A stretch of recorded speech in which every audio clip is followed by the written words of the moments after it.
We need to challenge the hundreds of callous, cynical laws introduced in the states targeting transgender children. Wages have gone up more than prices have gone up.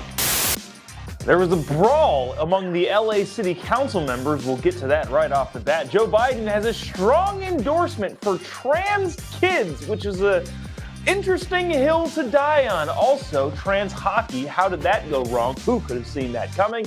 And more coming up on this episode of Daily Caller Live. My name is Jobob. Thanks so much for tuning in. Daily Caller Live starts right now. 3, 2, 1. Here we go! That might be the only brown guy on earth named Jobob. That is actually her name, Jobob. Kevin Dingy Bunker completely cut off from the outside world, except for you fine folks. My name is Jobob. This is Daily Caller Live. Thanks so much for tuning in on today. It is December 14th, the year of our Lord 2022. Brand new you in 22. You've got 16, 17 days left in order to get that underway. I want to jump right into this LA City Council thing. So remember a couple months ago when the LA City Council had some tapes released of them being extraordinarily racist, specifically Hispanics against black people. So like not really involving the whites at all. But Kevin De Leon was a power broker in Los Angeles, but also throughout the state of California for a very long time. If you're not familiar with his act in California, he was a state assembly person, and I believe he was a state senator, ran for state office, didn't get any of those, and then decided to move to the LA City Council because term limits in California exist, which I think is a good thing. And he decided to try and keep him relevant by being on the city council. I believe he also ran for mayor, ran for Congress. This dude is a career politician and doing what career politicians do. Anyways, he was one of the people that said some not great things about various races in his city and was caught on tape. And that tape, that was a year ago. Like it was over a year and a half ago, I think, that tape actually was recorded. And I say tape, I mean digital audio recording file. Then fast forward a year, it comes out, heat in his face, and I believe this is one of the first times, not the first time, but one of the more recent times where they've actually tried to meet, and he got into a physical altercation. The LA City Council has been under a lot of heat lately, and it's been interesting. Let me read this. I believe this is from the Daily Caller. Los Angeles City Council meeting became chaotic on Tuesday after an angry crowd showed up to protest city councilmen who allegedly made racist remarks, according to Twitter post by the Los Angeles Times reporter. So this is the Los Angeles Times reporting. It's not just some random thing. I would imagine they've authenticated that video or audio that you heard of them making making racist remarks.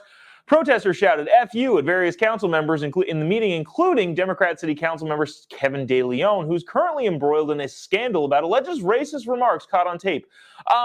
Okay, so let me do this. I want to play this clip for you, and I'm curious. I have a perspective on this that maybe I might. Well, we'll see. Watch this clip. There's probably some bad words in it because I didn't take the time to go and bleep out all the stuff. So hopefully all of your tender little ears can take that. But this is an interesting kind of component in politics nowadays where things start getting physical. I will just say this on the onset. I am against any sort of physical political violence. Not cool. Don't do it. Don't care what side of the aisle you're on. Not something that I want to promote in any way, shape, or form. But watch this, and we will discuss on the other side. Oh, also, by the way, I'm seeing a couple thousand of you watching this. If you wouldn't mind, can you click the little like button down here and the little share button, especially if you're watching on Facebook, YouTube, Getter. Those are the big platforms. I think we're also on Twitter right now, but I'm not entirely sure. Would really appreciate you doing that or letting us know in the comment section what you think of this. I would be curious to know, in the comment section, if you were this city council person, what would you do? And I will get to some of those comments after I give my 2 cents on this thing. So yeah, if you wouldn't mind clicking the little like button down here or the little reaction button, I would appreciate you doing that very much. Watch this. Resign, Kevin! Resign, Kevin! Resign! Hockey! After all the violence you're inflicting on this district? Kevin! No, you're a racist! No, you're racist! Whoa!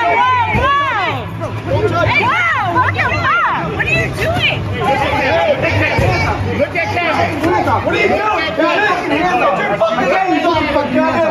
Don't fucking touch it, Kevin. Hey, hey, hey, hey, what the Don't fucking touch it, Kevin. Don't fucking touch it. Yeah, so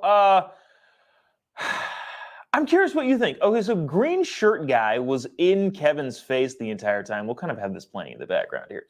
Was in Kevin's face, and Kevin, I don't know, got cornered in a thing. First of all, I am anti any of this happening. Make your arguments for your case loudly and as, I don't know, cerebrally as you want, but when you get into physical altercations, that is not cool for anyone, anywhere to do that at any point. But this dude in the green shirt, clearly physically harassing a city councilman. Again, I don't agree with Kevin on dang near anything, but not cool at all. So with that being said, the dude grabs him as he's trying to go for the door and then gets in front of him and puts his head, oh, no, I'm not touching you. I'm not touching you at all. And then Kevin, which, probably shouldn't have done this, lost his cool. Here's what I think. I wouldn't not see myself doing something similar as that. If that happened to me, again, not advocating for this sort of thing. I'm not saying that Kevin De Leon was in the right at all.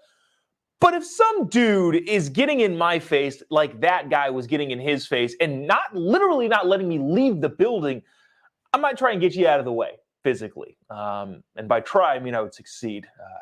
Well, we won't get into the alpha male talk here. But now, having said that, I would have pushed him off and then went away. Kevin decided to push it a little further, which is not cool. But I feel like this is an underlying thing of this whole idea of politics becoming so important, you need to physically assault people, which is not cool. Like I can't say that enough. Not cool in this political climate we've got going on here. Eric says that the gentleman in the green provoked the situations. And let's see, almost CJ7 on YouTube says points for self-defense can be made. Yeah. That's where I'm coming from. I feel like at some point you're like, dude, I need to leave. You can't physically hold me here. That's kidnapping in a sense. Again, I want to make it clear, no political violence is cool, not cool at all. I disagree with Kevin De Leon on pretty much every policy issue. But if somebody's doing that to me, I think that's a problem, and I would probably handle it in my own way. Cal said, fight at the LA Coliseum. That's funny. I would pay to see that. If those two guys wanted to fight in the LA Coliseum, I probably wouldn't be able to not buy tickets to that.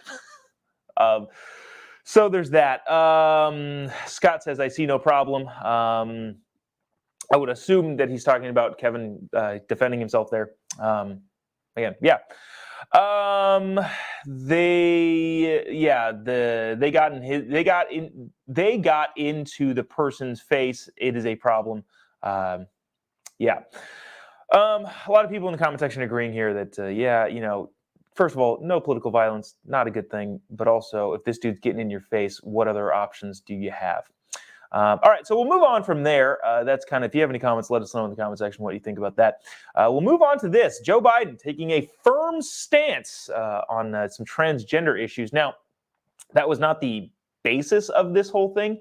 Originally, this is from Daily Caller. President Joe Biden signed the Respect for Marriage Act.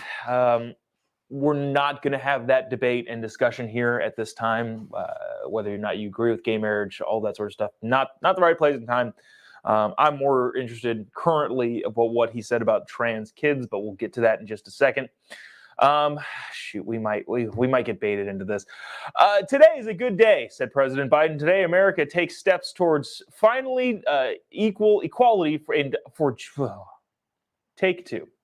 Today, America takes a final step toward equality for liberty and justice, not just for some, but for everyone, Biden says. Marriage is a simple proposition. Who do you love? Who will you be loyal to? And who will you spend your life with? The government should not interfere in marriage. Okay, really quick on this topic, just as an aside from the other kind of wacky stuff that he said. Personally speaking, I am of the political side or section that looks at the government institution of marriage and goes, why is the government involved at all?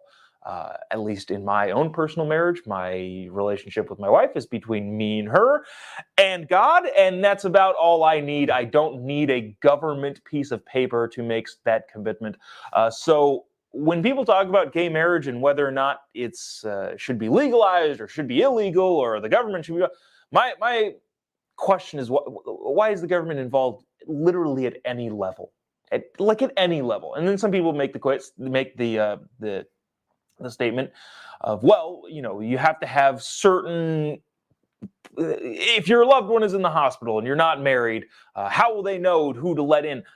I'm fairly confident the private sector could figure that out. If you're going into that sort of situation, which would be highly unfortunate, I would guarantee you that the private sector could figure out a way to identify a person that could speak for another person. The government doesn't need to be involved in any way, shape, or form at that level, in my opinion. Now, there are people that say the institution of marriage needs to be upheld because society and all its effects. At this point in time, I'm not entirely convinced. I can be convinced, by the way, but I'm not convinced as of yet as to why the government needs to get involved in people's interpersonal relationship at any level. But okay, so that's there. Then Kamala Harris took to the microphone, who has been missing 4 weeks. Has anybody seen Kamala Harris? She showed up over the weekend to inaugurate Karen Bass, the new LA mayor, into office, and then has subsequently been gone from anywhere for a very long time. The Dobbs decision, Kamala says, reminds us, and this is interesting, she's tying in Roe versus Wade here, reminds us that fundamental rights are interconnected, including the right to marry who you love, and the right of access to contraceptions, and the right to make decisions about your own body. Whoa, that's a stretch if I've ever seen one, but such is that. You know what? I can read more about this, but I would like to instead, Okay, let me play what Joe Biden said first. This is about the marriage stuff. We'll get to the trans thing in just a quick second. This is about the marriage stuff, and then there's some other interesting components to go to there, and then we'll talk about the trans stuff.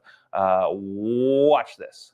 Congress is acting because an extreme Supreme Court has stripped away the right important to millions of Americans that existed for half a century. The Dobbs decision. The court's extreme conservative majority overturned Roe v. Wade and the right to choose.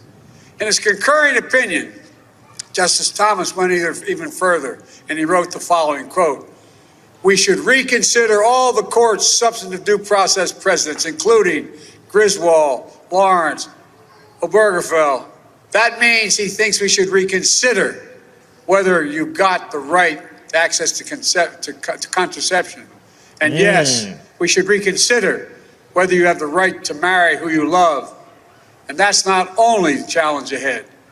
When a person can be married in the morning and thrown out of a restaurant for being gay in the afternoon, this is still wrong. Wrong."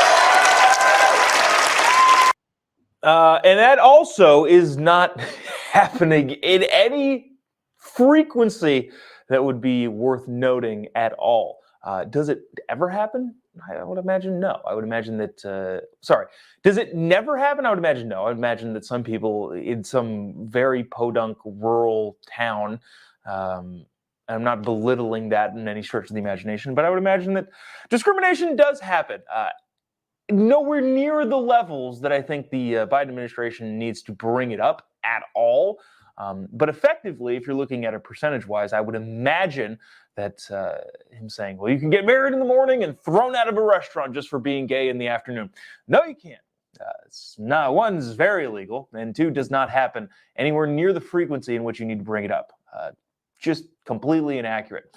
He basically said, if you fly to your neighbor's house, you shouldn't be, hold on, wait. Fly to your neighbor's house. I got stuck on that.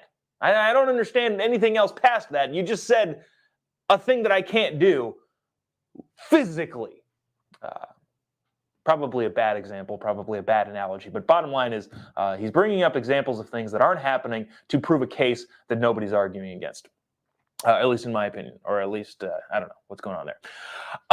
Okay, so this is also kind of interesting. The bill, interestingly enough, does not limit the definition of marriage to occurring between men and women, and does not. Let's see. Sorry. Okay. The Respect for Marriage bill does not force states to recognize same-sex marriage, but mandates the recognition of same-sex marriage and interracial marriages. Okay. It demands that they be recognized across state lines. The federal government has had to give the same benefits to Social Security survivors, benefits to same-sex marriages. Okay, so there's that. It's interesting. Does not force states to recognize same-sex marriages, which the Supreme Court does via the Constitution, but their argument is that if it goes away, then it would go back to the states. I don't know. This is just dumb. This is dumb. Ben Shapiro called this like a head fake. Was it Ben Shapiro? Somebody called this a big old head fake to distract from all of the other crazy problems around the world, which I feel like is kind of accurate. Then it goes on to talk about this. Okay, this is what I thought was kind of interesting. Biden's views on same-sex marriage have evolved over the course of the last decade. On the 2008 campaign trail, he and former President Barack Obama did not support protecting civil gay marriages. Barack Obama nor I support redefining the civil side of what constitutes marriage, said Biden at the time. Biden apparently changed his mind in 2012, saying same-sex marriage are entitled to the same exact rights. Again, I will make my point of I believe that everybody is entitled to the same exact rights, and therefore question why the government is involved in marriage at all. Doesn't entirely make sense to me. Anyways, all right, let me get to this trans kids thing, because this is an interesting hill to die on if you were President Biden. I would imagine that the majority of people around the country and around the world are looking at this going, this is pretty far out there. Now, maybe you think this is a part of the whole Mott and Bailey argument. The Mott and Bailey argument, we've talked about this on the show before, but the idea that you move your Mott, you move the ball further and further down the road by pushing things so outlandish that those people are defending the outlandish things and not actively looking at what's pushing up against their own ideas. This morning is an interesting time of me explaining things. That was also not a good explanation, and I'll own up to that. But the bottom line is the Overton window is opening. And if you don't know what that is, look it up, because I'm not having a good day of explaining things as of right now. That is what I think is going on here. But Joe Biden, like I mentioned, said some things about transgender kids, which is not, I don't think, in step with the overwhelming majority of Americans. Watch this, and we'll discuss on the other side. Oh, also, by the way, if you haven't already, across all of the different platforms, I think we stream on like 8 different platforms. I see a couple thousand of you watching this. I would appreciate you clicking the like button on whatever platform you're watching this on, and the little share button. Really, really helps us out. Let us know in the comment section what you think about any of this. Let us know what you think about Joe Biden's comments right here. Check this out. Watch this. When hospitals, libraries, and community centers are threatened and intimidated, excuse me, because they support LGBTQ children and families, we have to speak out. We must stop the hate and violence, like we just saw in Colorado Springs, where a place of acceptance and celebration was targeted for violence and terror. We need to challenge the hundreds of callous and cynical laws introduced in the states targeting transgender children, terrifying families, and criminalizing doctors who give children the care they need. We have to protect these children so they know they are loved, and we will stand up for them and say they can seek for themselves. Yeah, that's an interesting stance to take. Joe Biden saying we got to stop targeting, which I don't know if is the correct word, transgender kids and families, and we can't target doctors for giving them, quote unquote, the care they need. Again, this is an interesting dang hill to die on. Unfortunately, I think it's going to get worse before it gets better. But who was it? Lindsey Graham who said this? Reality bats last in these sorts of things, and you can have all of these foofy dreams and expectations and think that everything is going to work out fine and dandy. But at the end of the day, reality is the last one up at bat, and reality will generally smack some people in the face. So Joe Biden, the President of the United States, saying stop targeting doctors doing trans, quote-unquote, care on kids. Again, whoa. Interesting hill to stake your claim on. Which I think brings us fairly nicely to this. The NHL had a trans hockey game a couple days ago, I believe, over the weekend. It went about as well as you could expect it to.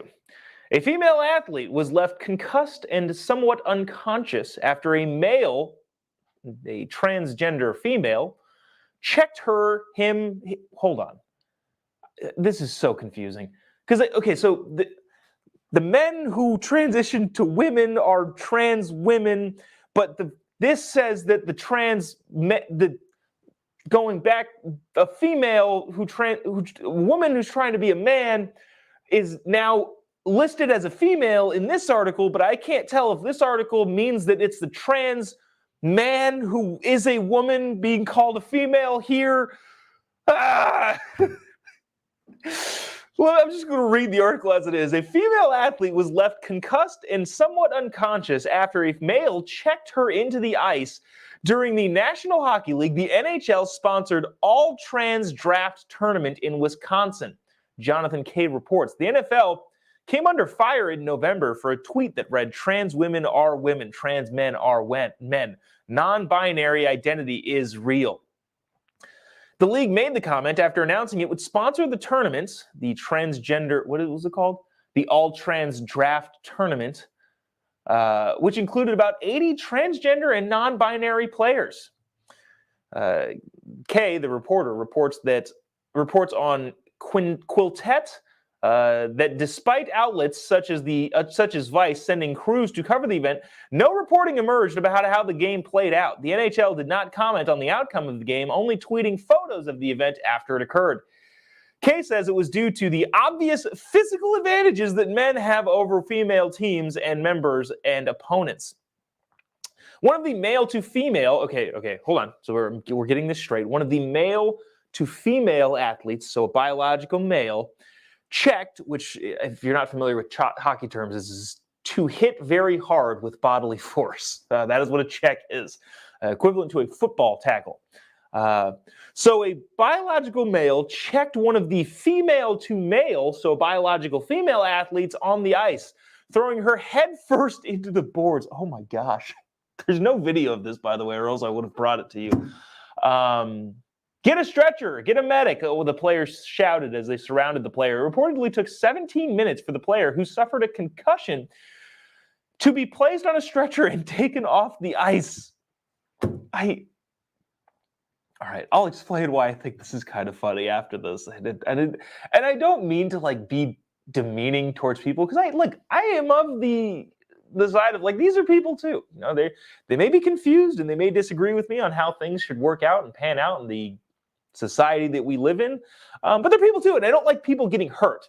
But there is a comical component to this. Dozens of athletes, dozen of athletic competitions for females have tipped in the favor of men competing as transgender women, according to investigations by the Daily Caller News Foundation.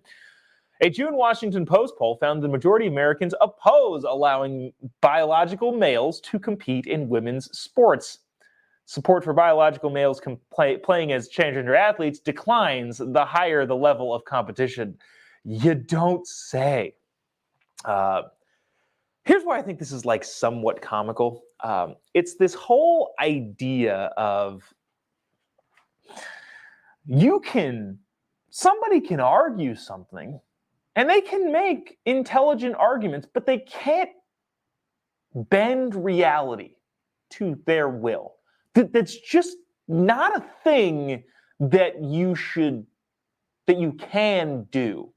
Imagine this. If we're all on the top of a cliff and there's 100 of us, and I'm up there as well, I'm up there at the top of the cliff, and there's a guy who says, I can fly off this cliff. I know that he can't fly, but yet he's made eloquent arguments to convince every single other person up there, the other 99 people, that he can fly. Now, those other people can get all riled up and all very, very excited to prove that this guy can fly off this cliff. And I, and maybe a couple other people, can be the lone holdouts that say, no, you can't. And the crowd could make a very rousing statement that we are the majority and we believe that he can fly. That doesn't change reality, and in the end, that guy will have to prove that he can fly or not. And when he jumps off the cliff inevitably and crashes to his death because he cannot fly, all of the people on the cliff, regardless of how they looked at him previously, will go, oh yeah, that's not possible, and probably be brought back to the side of reality. What I'm trying to say here is that at the end of the day, you want to talk about trans sports and trans men and trans women and all that sort of stuff. At the end, I don't really care. I don't care how you dress. I don't care what you want to be called. I don't care. If you're an adult, do whatever the heck you want. I don't actually care. But when it comes to sports and it comes to physical competition, you can't deny reality. Men are stronger than women are, more physically attuned to be able to do more physical things. Now, there are also things that women are substantially better at men than. The emotional component being one of them. Women are much more in tune with their emotional side and can make emotional decisions, well, can be emotional actors and have empathy and sympathy for people way, way better than men can. Men and women are just different. That's just the reality of the situation. So when we look at this sort of situation where a biological dude body slams a biological female, regardless of what they call themselves, I can't help but go, should this be a shock? I'm not shocked. Are you shocked? Is anybody shocked by this? No. But that's the reality of the situation right now. And I would hope that eventually reality comes back around and hits people in the face and they go, oh, yeah. That argument was very convincing and very compelling, but it's just not true. We'll see. I guess we'll all find out together. And to kind of round things off today, I wanted to bring you this. This is not. I wasn't planning on doing or putting this in to the show, but this is a joke about transgender sports being made by a comedian. I'm going to get his name while he's up here because I don't want to not give him credit for making this joke. Derek Guenas? Not entirely sure of this guy's act. His name is Mr. Derek on Instagram if you want to follow him. But this is a hilarious joke regarding transgender men, biological men competing in women's sports. Listen to this. This is hilarious. I'm okay with trans women competing in women's sporting events, as long as I'm allowed to bet.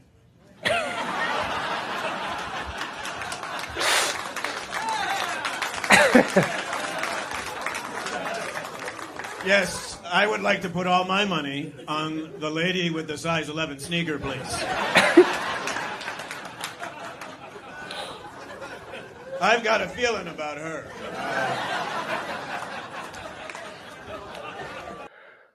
And that seems to be the sentiment of pretty much everybody looking at this from the outside.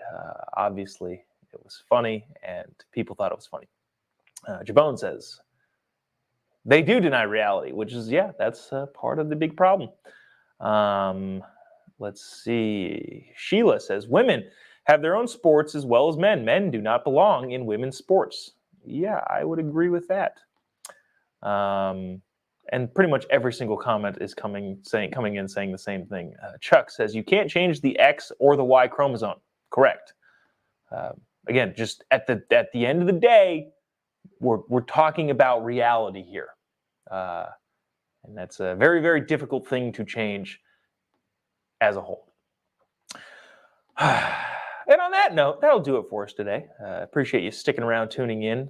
If you haven't already, would appreciate you clicking the little like button and the little share button. Really appreciate you doing that so we can keep on chugging this train along each and every morning.